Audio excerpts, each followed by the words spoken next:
we're working with the Song of Songs. We have the new schedule, incidentally. We have a lot of exciting things coming up, some blockbuster events, subjects that we're covering, such intriguing things as I Married My Sister, which I know you want to be around for that one. And I don't know, some of the other ones Al was mentioning. Oh, Whale of a Tale, yeah, Whale of a Tale. Well, coming up with some of the things that I think you're going to enjoy is we are going to do Jonah again, plus we're going to do Samson and Delilah, which I've never done before. And so there's some interesting things that we can share on. But they're all going to wind up having the same basis. Let's go and look at Song of Songs, chapter 2, page 574 in the little Bibles, chapter 2, verse 13. The fig tree puts forth her green figs. See, now the fig is a holy symbol in mysticism, and the reason is because it blossoms on the inside. I don't know how many of you know that, but the fig has its blossoms on the inside. And that's why it's a holy symbol. And basically that mystically is what we're being asked to do. And notice something too. The figs put forth their green figs. The fig tree puts forth their green figs. And green is the color of the astral plane. He has made me to lie down in green pastures. And what was it we had last week when we did Song of Songs? Our bed is green, because it's talking about consciousness. So here we have a very mystical, coded message in that very, the 2 lines. The fig tree, or that which blossoms on the inside, blossoms on the astral plane, or that which is the realms of consciousness, realms of thought. So that's where the blossoming is going to happen. Okay? Let me read you something from the Upanishads of Krishna, which I think is beautiful. It says, "This everlasting holy fig tree stands with roots above, looking, reaching upward, and branches downward." It's the same as, remember we did the voice of the turtle, and the turtle is the life which is in the center of that which is the higher and the lower. There's a need for both. See? And it says its root is that pure self, that immortal principle. So let's go to Song of Songs 2, verse 3, and, verse 13. "The fig tree puts forth her green figs, and the vines with the tender grape give a good smell." The vines with the tender grape give a good smell. In John 15:12, Jesus Christ said, "I'm the true vine, my Father is the husbandman, and every branch that bears not fruit takes away." And these branches bear tender grapes. And what's being said there is something that will connect with the title of this little piece called Little Foxes tonight, that the grapes are tender. Very easy for the grapes to be spoiled. Very easy for the grapes to be bruised, you know. And grapes are the fruit of the vine, and that's the love, that's the wisdom, that's the good feelings, that's the understanding. It's with me, I don't know how it is with you, that the grapes are so tender sometimes because the thoughts there are so beautiful, but yet they can be equally chased away. It's my problem sometimes that I will think this will be a great result, but the grapes are so tender. There's also what happens if this occurs. When I'll give you an idea. Leaving Prissy in the motel. You know, when we went down to Universal Studios, we were there all day, and what came in my head, and I tried to shake it because I know she was in a safe place. What if we get back and open the door and she's not there? What if? You see? Because what? The grape, or the idea was just so tender that in spite of the fact that we had done everything to protect and make it right, that was still a thought. See? So there's strengthening that has to be, and you can't protect yourself from those things. Those things happen.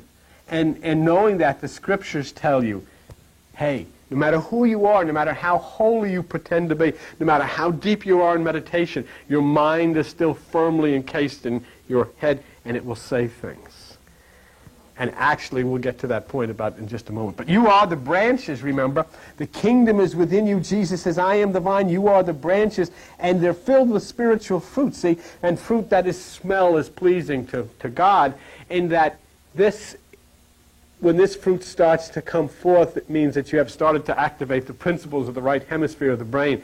And at that point, then, it says that the smell is pleasing. In other words, something has occurred. That's one of the things that they had in the Bible. They used to have the burnt offerings, and they said that the smoke would go up and be a sweet-smelling incense to God. Well, basically what's being said there is that when the animal within is sacrificed on the altar of consciousness, then that which is burned away by the fire of a spirit lifts upward a smell that is pleasing to God. The animal is dead, and so that which would live would be the spirit. Okay? Let's go on into Song of Songs, chapter 2, verse 13.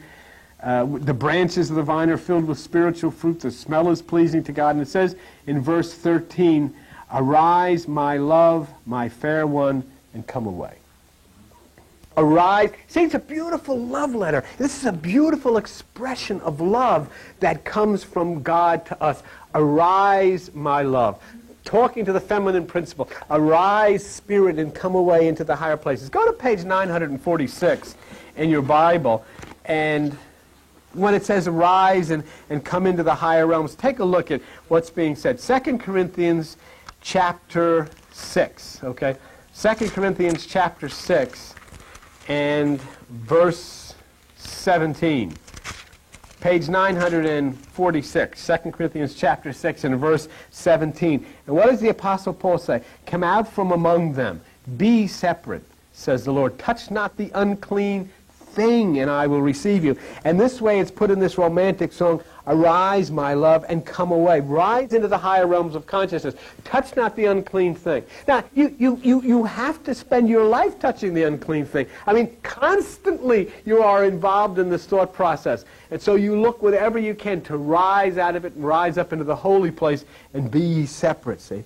Now we advance in this song here of songs to real psychic mysticism. And this is the kind of stuff that I like because it has a real deep psychic and a real deep mystical quality to it, okay? Song of Songs, chapter 2, verse 14, page 574. "O my dove, that art in the clefts of the rock, in the secret places of the stairs." That really says a lot. "O my dove, that art in the clefts of the rock." The dove represents spirit. It's white and it flies, but the dove represents the spirit, okay? And it says here, "Arise, oh my," I'm a little fouled up here. "Oh my dove that are in the clefts of the rock, in the secret place of the stairs." In the cleft of the rock means it dwells in that holy place where no one can enter. That's why the Rock of Ages and the Rock of My Foundation is because it is a place where nothing can penetrate from the outside. Remember, there's a part in the Bible where Moses strikes the rock and water flows out, and coming from the inside of this place, which is an impenetrable, there's something within you that can pour out, but there's no part of your lower self that can get in there. See? And so then this in the cleft of the rock, "Come, my dove, and thou art in the clefts of the rock, in the secret place of the stairs." The secret place that we are privy to as it pours forth to us, but we cannot enter. Take a look at page 475. Look at the book of Psalms. Psalm chapter 27, okay? Book of Psalms, Psalm chapter 27. And let me show you something that I think is consistent with what we just read. Verse 5, okay? "For in the time of trouble," now this can be whatever trouble fashions itself in your mind. "He shall hide me in his pavilion. In the secret of his tabernacle shall he hide me. He shall set me up upon a rock." Okay?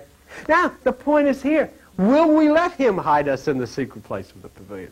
For me, it's very hard because sometimes when I get into a stressful situation, I am bound to hang on to it. And then John will say, "Go into meditation." And I will meditate for about 15 seconds, and then bang, I'm back to thinking about this thing, you know?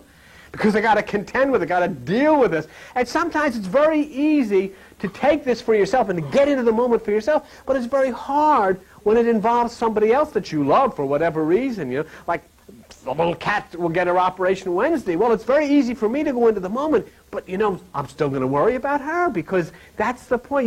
You know, if someone that you love is late or whatever, your mind is there, so you can't hide, per se. You have to take this strength in those times when you can.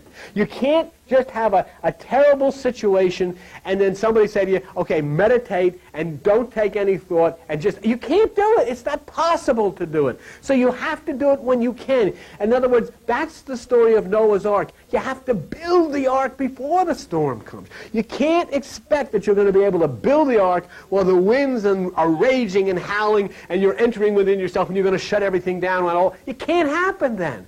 It's got to be done while there is calm so that there is a place to hide when the storm comes. But you can't start building it in the midst of that storm. It just will not work. And it's not fair for anybody to tell you that it can be done. It's not fair for any of us to look at somebody who is going through a serious crisis and say meditate. It's very difficult even in the healing process for whatever healing. It may be a healing of emotions, it may be a physical healing. Many times you can't because you're scared, you're worrying, and you can't. And so that's why it's so important I get as many people as I can here to go to these healing seminars that we're going to hold, because if I can't do it, then I need to call you or come here because you can. See? You may not be as closely involved to this particular situation as I am, so you can raise yourself to the vibrations where the healing can flow, where I can't, or vice versa, whatever it can be. So that's why it's so important. That's why Jesus says where two or more are gathered, because not always is it possible for a person who's going through any kind of a situation for you to say, take no thought. Many times you can take no thought for about 3 seconds and bang, you're right back again because you've got a situation you have to deal with. But then your situation blows out to sea, the storm is over, and maybe it's her turn. And now she's got it where she can't, so somebody's got to be around that can raise themselves above all that and fly with it and allow the vibrations to go out and allow the thing to be touched. But in the time of trouble, he shall hide me in his pavilion, in the secret of his tabernacle. And even if it's 5 seconds, it's always possible to dwell in that place, in the secret place of the stairs. I love that. Take a look at that again. Chapter 2, Song of Solomon, verse 14. Oh, my dove. Now he said not, oh, my love, oh, my dove. See? The dove is a bird. It flies in the high realms, and it's white, and it's a symbol of peace. The peace that is within me, where is it found? It is found in the clefts of the rock, in that holy dwelling place where nothing can enter, in the secret places of the stairs. And the stairs are the winding DNA Kundalini. The winding stairway that rises from the lower place up to the higher place. That's the winding stairs. Take a look with me, page 296 in the Bible. Okay, 296. And let's go to 1 Kings chapter 6. Okay, page 296, 1 Kings chapter 6. And let's look at the construction of the temple, which is the temple, which is, your consciousness. 1 Kings chapter 6. This talks about the construction of the temple, and let's go to verse 8. The door for the middle chamber, that's the Holy of Holies, represents the right hemisphere of the brain, was in the right side of the house. We understand that. And they went up with winding stairs into the middle chamber and out of the middle chamber into the third. Now, what did the Song of Songs just say? That it will keep you in the secret places of the stairs. And here we find out that in the holy place, this door was located in the right side, and to go up to that holy place, you went up the winding stairs into the middle chamber, and then out of the middle chamber into the third. See, what you have when you look at that is that area of consciousness where the lowest consciousness in Greek is earth. The second stage of consciousness is water. And the third stage of consciousness is air. That's what it says, we will rise to meet Jesus in the air. Well, here, where the earth moves up then into that which is the water of the truth, and then rises out of the water into the air. You know what's the funny thing about this, Albert? This is very much a psychological, scientific approach to cleansing the mind. But instead of understanding this from the mature psychological part, this is baptism. It is taking your mind, submitting it to the deep truth, rising out of that truth into the air, which is the third stage of consciousness. But instead of taking that in a psychological path which would make up and could create healing, well, what do? We take people to the creek, stick their head in the water, and then bring them up into the air and say hallelujah and everything's all right. We screwed it all up. They're actually sticking their heads in real water, and they miss the psychological element that this is talking about raising your consciousness into the third stage. And it goes up with the winding stairs, which is that effect of what they call kundalini, which is the movement through the 7 chakras. And even if you look in that green book from the scientists back there, they tell you how the electromagnetic fields rise up through the spinal column and go through nerve centers. And which they're talking about here is what the ancients said many, many thousands of years ago. See? So that's the secret place of the stairs. Now, when it says... can you still look at 1 Kings 6:8? Let me show you something. The door for the middle chamber in the right side of the house, they went up with winding stairs into the middle chamber, that's the holy place, and out of the middle into the third. So where are they going? They're going through the chakra system up to the third, which is the place of meditation. That's the third. And what they used to refer that to, this would be the first heaven, that's the second heaven, that would be the third heaven. See? Now let's, keeping that in mind, turn to page 949 and look at 2 Corinthians. 949 and look at 2 Corinthians. Let me show you something. 2 Corinthians chapter 12, okay? What do we do? I think next Sunday morning we're doing the New Age of Aquarius, aren't we? Does anybody have a thing? Yeah, what is that next Sunday? Okay, so that's going to be really, it's really significant for those of you who are interested in the Aquarian age and what does it mean. It's quite lengthy, and so we did it in 2 parts. We'll be doing that next Sunday morning. But it's part and parcel of what we're talking about here. And when we hear about all this is into this, all this occult stuff and this psychic stuff and so forth and so on, the important point is to understand why does 1 Kings 6:8 in the construction of the temple say it goes up with winding stairs. Why do the stairs have to be winding? Because that's the effect of this electrical current. Albert, a long time ago, pointed out the flow or the drawings of DNA and how they interlock, in that type of pathway. And then why does it say it goes out of the middle chamber, out of the holy place, into the third, which is the third stage of consciousness, the third heaven? Now, let me show you something which is really interesting for you to see. Page 949, 2 Corinthians, chapter 12, verse 2, the Apostle Paul is talking about himself. And he says, I know a man in Christ above 14 years ago, whether in the body I cannot tell, notice that, or out of the body I cannot tell. God knows. Did he have an out-of-body experience? Such a one was caught up to the third heaven. So what's he talking about? You see what I'm saying to you?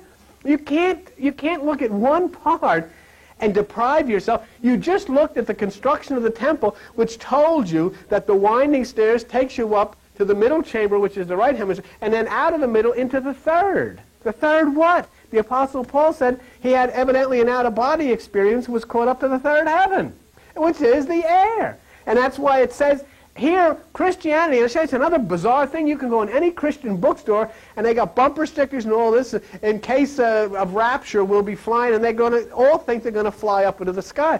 Well, rapture, when the rise and meet Jesus in the air, means you raise your consciousness up to the third heaven, or the third stage.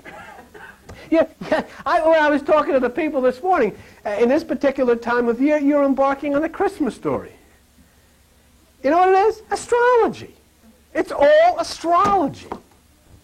And I mean, it doesn't make any difference who was offended by it. That's not going to change it. It's not going to make it go away. It's an astrology. Even the fact that Jesus is born in a stable is because the sun is born between November and December, between Capricorn and Sagittarius, between the horse and the goat. So it's in the stable. That's why. Out of Virgo, of a virgin, and the whole thing. It's all astrological. It's all astrology. The crucifixion is astrology. The resurrection is astrology. Going up into the burnt offering, the marriage of the Lamb with Aries. It's all astrology. It's all in the stars, in the universe. And yet we try to make believe that it's our little private religion, and we are the only ones that know about it. If somebody calls him Krishna, somebody else calls him Jesus, somebody else calls him Buddha, what's the difference? It's the same guy.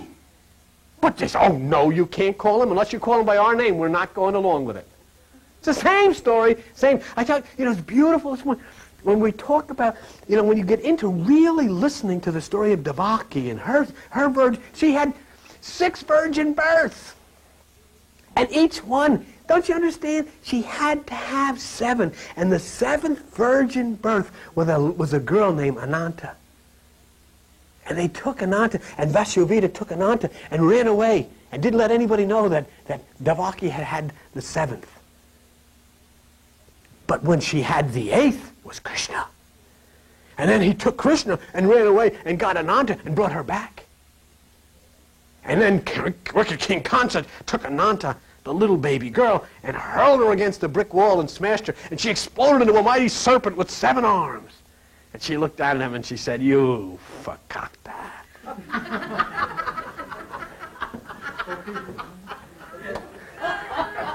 She said, "Why did you?"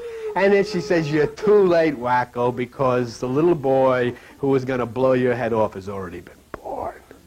And she spun in a great serpentine hooded fire and up into the heavens. That's a great story. But you know that the thing of that story, did you get it? That the thing of that story was Krishna could not be born until all of the other 7 were born. Huh? The Christ within you cannot be born until the 7 chakras. And that 7th chakra is the woman, Ananta. And when anybody tries to do business with her, she explodes into the Kundalini serpent and says, "Oh, I was going to make a gesture and I would have gotten it all."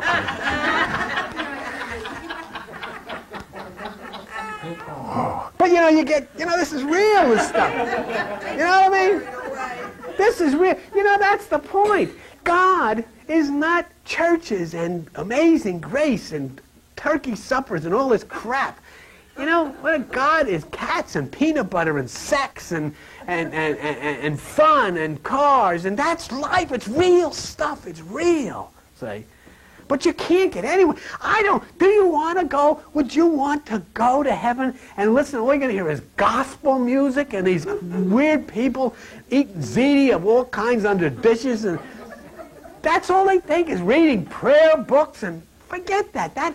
It's just the opposite. It's real stuff. It's real life. It's real blowing your nose stuff. I mean, that's what God is. No, real, because you all do. It's real stuff you do. See? But, and the point of why it's so real is that if you do this, and it happens within your body, you can make the explosion occur. And now you see these storms, you see all of this stuff. It's not just somebody say, "Oh, well, this was because of the eclipse you had all these storms." Hey, there was no eclipse in Guam. There was no eclipse in Hawaii. There was no eclipse in Homestead. There's no eclipse in the Soviet Union. There's no eclipse in South America. This is power that's happening all over the place. And you people can tap into it. If you tap into this electricity, you can light up the room. You can light up the world by tapping. And this power is coming down. And this is the time to tap into it. And so maybe before your healing didn't work because we were trying to do it of ourselves. But the power is upon the earth now. And all bets are off. You plug into this, this is where you make miracles happen. Believe me, this is where you'll make miracles happen. Okay? So we know that the secret place of the stairs is the winding stairs of Kundalini. But now we wish to see our spirit is looking up, and that's what's important. So let's look at Song of Songs 2, verse 14, okay? Song of Songs 2, and verse 14. And just give me a minute to find this thing again. Okay. "O my dove that art in the clefts of the rock, in the secret places of the stairs, let me see your countenance. Let me hear your voice. For sweet is your voice, and comely. Your countenance is comely." The word comely means good looking. You're a good looking stud. That's what that's saying. That's what God is. Let me see thy face. Now this is important. Do you see look at it. Let me hear your voice. Don't you say that? Isn't that what you're doing this for? Isn't that because you're realizing that this thing called God is inside of you somewhere? And you say, "Let me hear your voice. Tell me something. Communicate. Be real. Do something. Don't just stand there. Do something. Don't hide behind rocks and everything. Come out, wherever you are. Say something. Let me hear your voice, for sweet is your voice." And look what it says. Let me see your countenance. Let me see your face. Okay, go with me to page 28 in the Bible. Look at Genesis chapter 32. Let me see your face, it says. Genesis 32, page 28. Go to verse 30. Okay? And Jacob called the name of the place Peniel, for I have seen God face to face. Huh? Let me see your face. I have seen God face to face. Where? Peniel. Peniel, call what you will. The fellow was here this morning, was talking to me. And he said, well, you know, I don't believe this word is inspired. He said, a lot of people. But I said, wait a minute. Let me show you something. Jesus said, if your eye be single. Well, single eye is known by the ancients as the pineal gland, the brain. Pineal. So I said, now, he said, your body will fill with light. Well, I said, it secretes melatonin, which is a skin lightener. Now, Jesus couldn't know about melatonin. So who told him that you would feel? Well, he said, well, maybe he didn't mean that. Maybe he. I said, well, maybe he didn't, but maybe he did. And I said, isn't it interesting that the scientists say that the pineal secretes melatonin, and it is a skin lightener, so indeed, if you do touch it, you do fill with light? So isn't that inspired?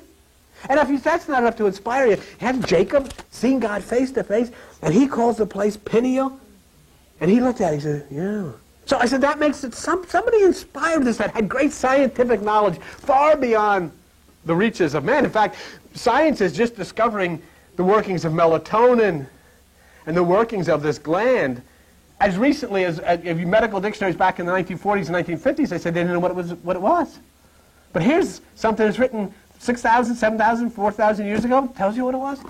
I've seen God face to face. And so when Song of Songs says, let me see your face. And Jacob says, yes, I saw his face. I called it Peniel. Run there to the single eye, to the point, to the dot in the center, into the deep recesses of the mind is that gland, and you can see the face of God. Now, let's go to Song of Songs, page 574, chapter 2, verse 15. And here we go. Take us the foxes. The little foxes. You know there was a movie many years ago called The Little Foxes? Do you remember? The little foxes that spoil the vines, for our vines have tender grapes.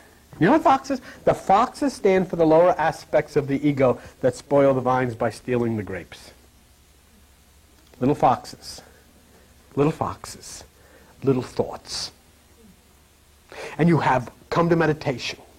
And you have heard some of the teachings. Me too. I'm not up here telling you because I'm a prime offender. I sat in the car the other day when it broke down, and I was freaking out. And Joan was reading this tabloid, one of these things, you know, about King Charles and Diane and Fergie and all of this stuff. And it's pouring down rain, and the cars and the trucks are whizzing by, and the police are coming, and I'm freaking out. Getting dark. What are we going to do if it gets dark? And she says, just be in the moment. Did you know that Fergie had an affair with something? And Diane said, I said, King Charles, what King Tut? I don't want to hear from this. And here she was exploring in the moment. You know, I was able. So I have to speak, you know, from a standpoint of I know what I'm talking about because I go down the other road more often than not. See, the mere fact that somebody can teach this stuff does not mean that I stand up here as a great exponent of look at me, you know. Because if that was the case, then you'd say, hey, you know, I don't want this. But it's the point that you have, and you know, and you'll start to take a good thought, and that's the grapes coming out on the vine. But then the little nasty thoughts that'll come and say, yeah, but what if the fox has stolen the grapes? Huh? The little foxes have stolen our tender grapes because they're not strong, and they are so easily plucked off the vine. Our fruit is bruised so easily, it's shaken to the ground so easily. Okay, Song of Songs, chapter 2, verse 16. My beloved is mine, and I am his. He feeds among the lilies. He feeds me among the lilies. How intimate is this? My beloved is mine, and I am his. There's a oneness. Huh? There's a oneness. The spirit which is mine belongs to that which is the mind which is his. That's what's being said. When I say my beloved, you say my beloved, you're talking about that which is the Christ mind. That's mine and I am his. We are one. That's what Jesus says. I pray that they all may be one. And lilies are symbols. They're white. They symbolize the purity of the virgin mind. the gentleness of divine love and wisdom, and he feeds among the lilies, you know. And basically what is being said there is there in that holy... See, listen to that very carefully again. He feeds among the lilies in the midst of all of the garbage of our minds, in the midst of all of the weeds and all of the horrors and all of the bad thoughts. In the center are the lilies, the beautiful white flower, the gentleness, and in the midst of that is where we are fed. We're not fed in the place of the swirling storm. We are fed in the place in that valley where the lilies are. And that's why he's called the lily of the valley. Many times you hear God spoken of as the lily of the valley. Jesus is the lily of the valley. The valley is always the low place when we're in trouble. But in the valley, there is a lily. There is a place in the deepest part of our trouble where we find that gentleness, that purity, that whiteness, that love, where we can be lifted up and be held and caressed. And many times you have to be held and caressed until the storm goes over. You're not necessarily going to stop the storm, but there is a haven. That's what the whole Noah story is about. He didn't stop the storm. He had to have a place to ride the storm out. It didn't mean he wasn't scared in the boat. Of course, you know, doggone well, there was no boat, I would hope. There was no man in a boat with every animal of the earth and all these crazy people running around. This is a myth. It's like a fairy tale. It's like an Uncle Remus story. It has a moral to it. So that when your storm comes, you build your boat before the storm. And when the storm comes, you're in deep into the ark and you ride out the storm. That's all that you're ever going to get. Because the storm's going to come. Things are going to go wrong. How many have ever had, we can say, nothing ever went wrong? No hands going up anywhere. Everything goes wrong. Some people will say, tell me, when did something go right? Yeah, because the storm, but that's what's being taught here. Noah didn't stop the storm. The storm raged. He had to have a place to hide. He had to have a place to be secure. And it takes a lot of trust to stay in that place. Most of us will not slam the door down on that ark. Many times I have that problem. I close it, but I make sure that the lock isn't turned because sometimes I got to get out and get into the storm, you know, and just let the howling winds swirl around and try to straighten it all out. And that's where I get in trouble. That's where we all get in trouble. Okay. He feeds among the lilies. Now, let's go to verse 17. Well, verse 16, my beloved is mine and I am his. He feeds among the lilies until the daybreak. This is beautiful. This is great psychology. This is a psychoanalyst or a Carl Jung or a Sigmund Freud or whomever would talk to you. You go to a counselor and whatever they would say to you, until the day breaks and the shadows flee away. Turn, my beloved, and be like a roe or a young hart upon the mountains of Bether. Why do they put the mountains of Bether? Oh, what are you saying? I'm frightened. It's dark. I'm scared to death. Something I don't want this to turn out the way I think it's going to turn out. I'm really scared. I've got to have some place. I've got to have something. I've got to have something to help me to get through this until finally the clouds break, the sun shines, and I am in the daytime again. What? Until the shadows, and shadows are always fearful, you know. Shadows are generally things that look like something that they're not. Eh? Many times we look and say, oh, it's like me, what if this happens? That's a shadow.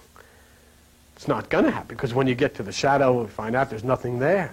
Many times when you were a little kid, you sleep in bed and somebody had a coat hanging somewhere, and it looked like this is it, you know. Anthony Perkins was coming, you know. The psycho was coming. You know, I several times as a little kid, I was convinced. There was no doubt there was somebody in that room. It was a shadow that was cast by either the moon coming in on a coat that was hanging up somewhere, and I wouldn't even get up to go see, because, yeah, you know. But it was just a shadow.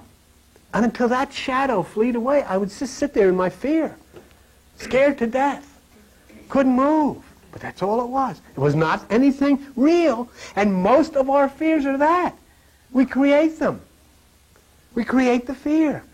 So when it would have the operation with the Prissy Wednesday, my mind's creating all of these things. What if this? What if that? Well, the chances are overwhelming. She's going to be much happier. She's going to be much healthier. She's going to feel a whole lot. Everything's going to be. This is a wonderful thing. But instead of dwelling on the wonderful thing in the professional care, what happens? The little foxes come and they steal all of those good grapes and you're left with nothing but the shadow. What is that? So you create, it's a make-believe thing, you know. So stay with me until the day breaks and the shadows flee. Turn, my beloved, and be like a roe or a young hart. No, you know what a roe is? A fish egg. Okay? A fish egg. What's this? The spiritual divine thought. It's hidden, but it's ready to break forth into new light. In the deepest recesses of God's deep truth of the sea, there lies this new life germinating and ready to come to life. In that deep place within me, be like that. Or a young hart. A young hart is a stag. It's a male deer. Symbol of the mind which is turned upward and leaping or climbing to higher realms of the renewed mind. And there's an interesting thing. If you look at that in verse 17, and it says, my beloved, be like a roe or a young hart upon the mountains of Bether. Why do you think they put the mountains of Bether? You know what the word Bether means? Separation. Take me to the higher place of separation. Take me to the place of consciousness where I may separate from the madness that is pouring forth from that which is the lower mind. So there's a reason that that word is used in there. Take me to that holy place. See? Now, real quick as we'll wrap this up. Verse chapter 3, Song of Songs. By night, and I want each of you here, and I want each of you at your television to listen very carefully to this, because this is you and this is me. By night on my bed, I sought him whom my soul loves. I sought him, but I found him not. And the night is the dark time of the soul, when there's no light to guide you. And you're scared and you're broken and you're heartbroken. The bed is always where you try to rest. It is the part of the mind within you where you seek direction. And it says that, you know, I'm trying. Look with me to page 464 for just a minute. Go to the book of Psalms. I want to show you something in Psalm chapter 4, okay? Psalm chapter 4 and verse 4. And look what it says. Psalm chapter 4, verse 4. Stand in awe and sin not. That doesn't mean don't do anything wrong. Stand in awe means be totally consumed in the higher realms, and sin not means do not dwell in your emotions. Commune with your own heart upon your bed and be still. Selah. It does not mean to go to bed. It means the bed is that symbol of the resting place within you where you commune deep within yourself. But here it says something strange. I sought him on my bed, but I found him not. See, there's disappointment here. There's frustration here. Don't you realize how many times you come into meditation or something and you're meditating and you're not getting anywhere? What the heck's wrong? See? What's the problem? How often do you find that nothing but racing thoughts? Look at chapter 2. I will rise now and go about the city and the streets. I want you to look at the next lines. Very important. In the broad ways I will seek him, whom my soul loves. I sought him, but I found him not. Where's he going to seek? Where are you going to seek him? In the broad ways. And so she sought him, and so many of us have sought him in the broad ways. But we found him not. But real quick, where are we going to go now? I will rise and go about the city in the streets. City always means consciousness. Take a look at page 859. Luke chapter 22 talks about the Aquarian age. Luke chapter 22, verse 10. Behold, when you are entered into the city, there shall a man meet you bearing a pitcher of water. Follow him into the house where he enters. That's Aquarius. And look it back now to Song of Songs chapter 3, verse 2. I will rise and go about the city in the streets. The city will be active in Aquarius and will be directed to that holy place. But notice something. We're searching in the broad ways. We're searching in the doctrines. We're searching in the ideas. We're searching in the traditions. We're searching with traditional thoughts. We're in the broad way. Now, quickly, and we'll wrap this up. Keep your finger there. We'll go to page 782, and I want to just show you something to finalize this. Matthew chapter 7. Matthew chapter 7 and verse 13. Now you got your finger in Song of Songs, chapter 3. Read with me again, okay? I will rise now and go about the city and the streets, and in the broad ways I will seek him whom my soul loves. Well, I sought him, but I found him not. Now go with me to Matthew 7, verse 13, and Jesus Christ is saying, enter in at the strait gate, for wide is the gate and broad is the way that leads to destruction, and many be there which go. Because strait is the gate and narrow is the way which leads to life, and few there be that find it. Huh? See? So, the seeking of the traditional way, the broad way, and the result is what? I sought him, but I found him not. Thank you very much for sharing